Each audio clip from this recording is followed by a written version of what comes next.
Hello everyone, welcome to my channel Alpha Knowledge Box. This is the science series for class 6. हम पढ़ रहे हैं NCERT class 6 science का chapter 15 air around us and this is the part 1 video of this chapter. Chapter को start करने से पहले चलिए जान लेते हैं इस चैप्टर के कंटेंट्स कौन कौन से हैं. नंबर 1 इंट्रोडक्शन, जहां पर आप एयर के बारे में इनिशियल चीज़ें जानेंगे.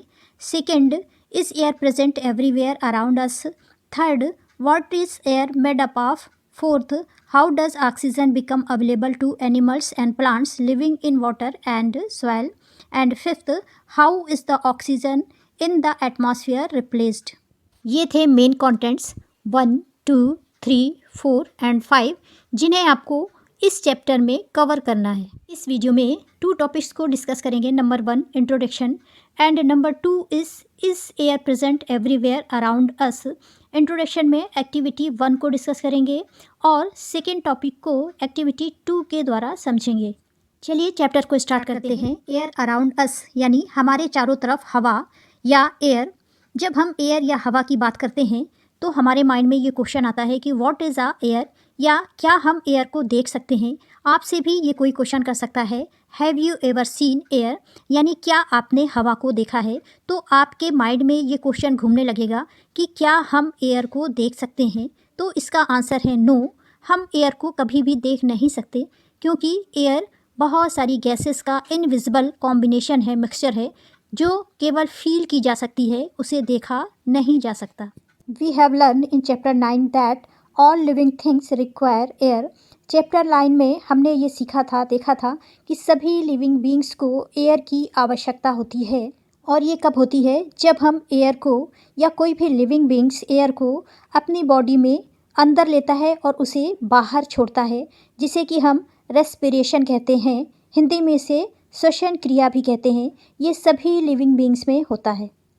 अभी मैंने बताया कि एयर में बहुत सारी गैसेस का इनविजिबल मिक्सचर होता है. उसमें से एक गैस है ऑक्सीजन, जिसे हम सांस लेते समय अपने बॉडी के अंदर लेते हैं और उसके बदले में कार्बन डाइऑक्साइड बाहर छोड़ते हैं. इस तरह से हमारे एटमॉस्फेयर में ऑक्सीजन, कार्बन डाइऑक्साइड और बहुत सारी गैसेस प्रेजेंट होती हैं जो कि एयर का रूप ले लेती हैं. हमारे द्वारा छोड़ी गई कार्बन डाइऑक्साइड इन प्लांट्स के द्वारा एब्जॉर्ब कर ली जाती है और उसके बदले में पेड़ों द्वारा ऑक्सीजन रिलीज़ की जाती है. ये ऑक्सीजन हमारे चारों तरफ जो एयर है उसमें घुल मिल जाती है, जिसे हम या सारे लिविंग बींग्स एब्जॉर्ब करते हैं. इस तरह से हमने देखा कि सभी लिविंग बींग्स, वो एक्वेटिक एनिमल्स हो, लैंड एनिमल्स हो या फिर ह्यूमन बींग्स हो, सभी को जीवित रहने के लिए ऑक्सीजन की आवश्यकता होती है, जो कि हमें एयर से मिलती है. रेस्पिरेशन के लिए एयर की आवश्यकता तो होती ही है. इसके साथ ही साथ बहुत सारी ऐसी प्रोसीजर्स हैं, मेथड है जहां एयर का यूज़ होता है. जैसे डिकम्पोजिशन यानी किसी भी लिविंग बींग्स का डेड होने के बाद उसकी बॉडी का सड़ गल के मिट्टी में मिल जाना डिकम्पोजिशन कहलाता है. उस केस में भी एयर की आवश्यकता होती है. जब हम आग जलाते हैं तो विदाउट एयर आग कभी भी नहीं जलाई जा सकती. इसी तरह से ऑक्सीडेशन यानी किसी भी आयरन के ऑब्जेक्ट में रस्टिंग होना, जंग का लगना, ये भी एयर की प्रेजेंस में ही पॉसिबल है. You might not have seen air but surely you must have felt it's presence in so many ways. जैसा पहले बताया कि एयर को हम देख तो नहीं सकते, लेकिन डिफरेंट वेज से हम इसे फील कर सकते हैं. चलिए उन्हें जानते हैं. You notice in when the leaves of the trees rustle और the clothes hanging on a clothes line sway. इसे आपने तब महसूस किया होगा, फील किया होगा, जब हवा से पेड़ों की पत्तियां सरसराती हैं या खड़खड़ाती हैं, या फिर कपड़े के तार पर लटके हुए कपड़े धीरे धीरे सूखते हैं, जैसा कि इन वीडियो में आपको दिखाई दे रहा होगा. एयर को आप और भी कई तरीके से फील कर सकते हैं. जैसे pages of an open books begin fluttering when the fan is switched on. The moving air makes it possible for you to fly your kites. जैसा कि वीडियो में आपको दिखाई दे रहा होगा कि अगर किसी फ़ैन को किसी खुली हुई बुक के सामने रख दें तो उसके पेज अपने आप आवाज़ करके पलटने लगते हैं. और इसके साथ ही साथ आप अपनी काइट को तब उड़ा सकते हैं जब हवा चल रही हो. डू यू रिमेंबर, अगर आपको याद हो तो चैप्टर 5 की एक्टिविटी 3 में विनोविंग के द्वारा साडस्ट को सैंड से अलग किया जा रहा था, और इसी तरह से विनोविंग की प्रोसीजर के द्वारा ग्रेन्स को हस्क से अलग किया जा रहा था. इस केस में ग्रेन्स को ऊपर से विनोवर से गिराया जा रहा था, जिसमें ग्रेन्स हैवी होने के कारण नीचे उसकी हीप बन जा रही थी और हस्क की हीप अलग बन रही थी। Winnowing is more effective in moving air, यानी जब हवा चल रही हो तभी विनोविंग की प्रोसीजर को परफॉर्म किया जा सकता है। You may have notice that during storm and wind blow at a very high speed it may even up root trees and blow off the roof top. आपने ये नोटिस किया होगा कि जब बहुत तेज़ आंधी आती है या तेज़ हवा चलती है तो उस केस में ये कई सारे पेड़ों को भी जड़ से उखाड़ देती है और कई छतों की जो रूफ होती है उसे भी ये उड़ा ले जाती है। अब क्वेश्चन ये है कि have you ever played with a फिरकी, फिगर 15.1, यानी आपसे अब ये पूछा जा रहा है कि क्या आपने कभी फिरकी से या इस तरह की फिरंगी से खेला है। आई थिंक आपने इस तरह की फिरकी देखी भी होगी, बनाई भी होगी और खेली भी होगी। चलिए एक्टिविटी 1 के द्वारा इसे बनाना सीखते हैं। फिरकी बनाने के लिए आप एक स्क्वायर शेप में पेपर लेंगे। वो पेपर आपका किसी भी कलर का या ब्लैंक पेपर हो सकता है। उसके साथ आपको एक पेपर पिन लेनी है और एक पेंसिल जिसमें इरेज़र लगा हुआ हो, या आपके पास ऐसी पेंसिल नहीं है तो कोई भी एक छोटी सी स्टिक ले सकते हैं।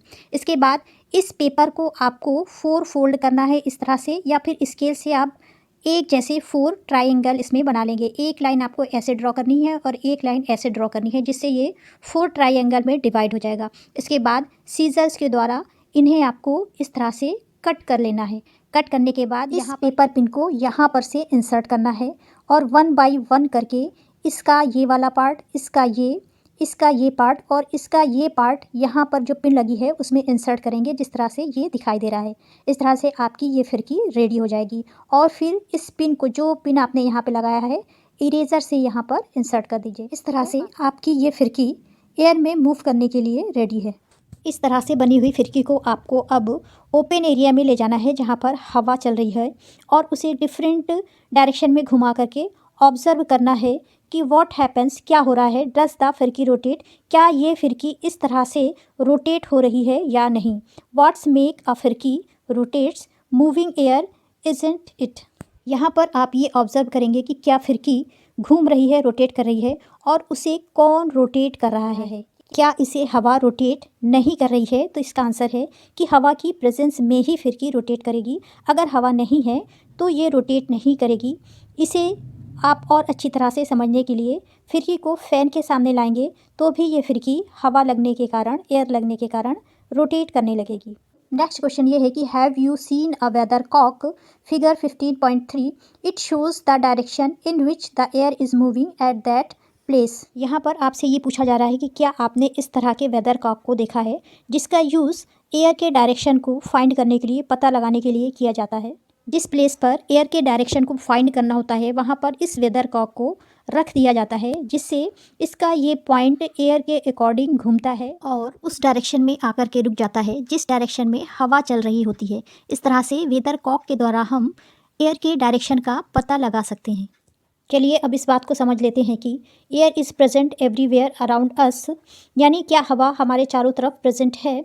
Close your fist, what do you have in it. अपनी मुट्ठी को बंद करिए और देखिए कि इसके अंदर क्या है। नथिंग, कुछ भी नहीं। Try the following activity to find out, यानी ये चेक करने के लिए कि हमारी मुट्ठी में क्या है या हमारे चारों तरफ एयर प्रेजेंट है। इसे समझेंगे एक्टिविटी 2 के द्वारा। Take an empty open bottle, it is really empty or does it have something inside? Turn it upside down.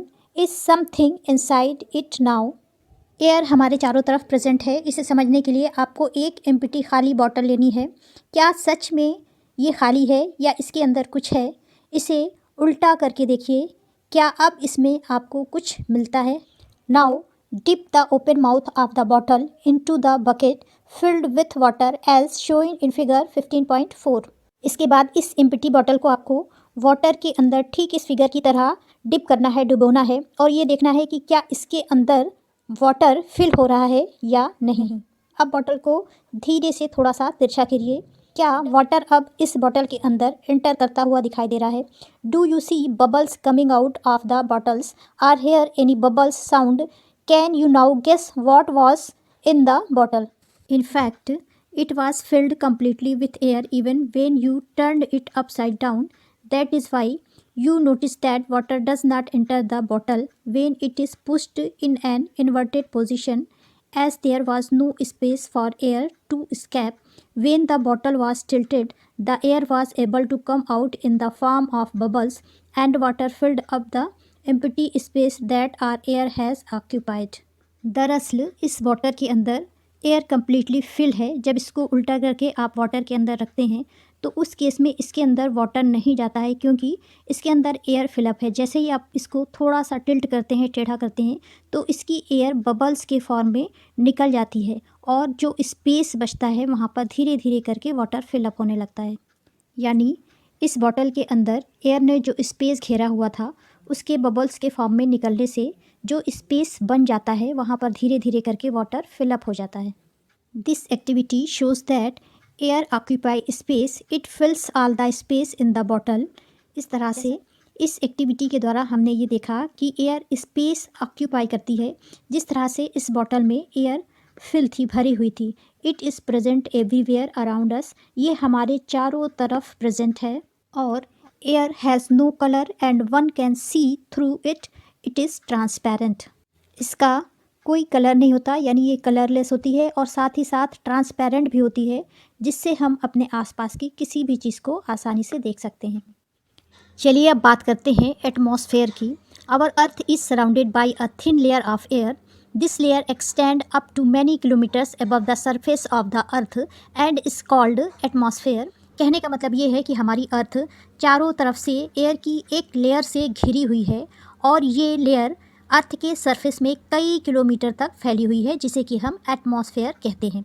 और जैसे जैसे हम ऊपर की ओर बढ़ते हैं ये लेयर रेयर होती जाती है, यानी कम होती जाती है। अगर इस फिगर में देखें तो आपको यहाँ पर क्लियर दिखाई दे रहा होगा, अर्थ के ऊपर यहाँ से यहाँ तक ये जो लेयर है इसे ही हम एटमॉस्फेयर कहते हैं। और जैसे जैसे हम ऊपर की ओर जाते हैं ये एयर की जो क्वांटिटी है वो कम होती जाती है। Now can you think mountaineers carry oxygen cylinder with them while climbing high mountains. इस तरह से आप विचार कर सकते हैं, सोच सकते हैं कि जब कोई माउंटेनियर्स किसी माउंटेन पर जाता है तो वो अपने साथ इस तरह का ऑक्सीजन का सिलेंडर लेकर के क्यों जाता है।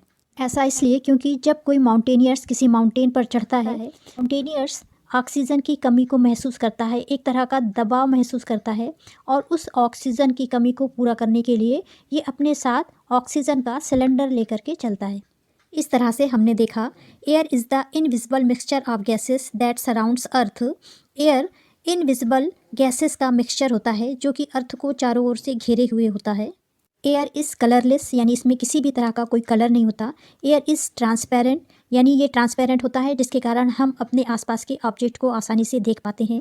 एयर हैज़ मास, यानी इसका अपना एक मास वेट होता है। Air occupy space, air space को ऑक्यूपाई करती है, यहाँ तक कि आपकी फिस्ट के अंदर भी एयर होती है। एयर इज़ इनविजिबल, यानी एयर को हम देख नहीं सकते, केवल महसूस कर सकते हैं। And our earth is surrounded by thin layer of air. हमारी अर्थ चारों ओर से एयर से घिरी हुई है, जिसे कि हम एटमॉस्फेयर कहते हैं। नेक्स्ट वीडियो में what is air made up of, यानी एयर किन चीज़ों से मिलकर के बनी हुई है, इसे समझेंगे। This is the end of video. Thanks for watching. अगर आपको ये वीडियो अच्छी लगी हो तो प्लीज़ मेरे चैनल को लाइक, शेयर एंड सब्सक्राइब करके मुझे मोटिवेट करें, ताकि इसी तरह की वीडियो बनाकर मैं आपके लिए अपलोड करती रहूँ।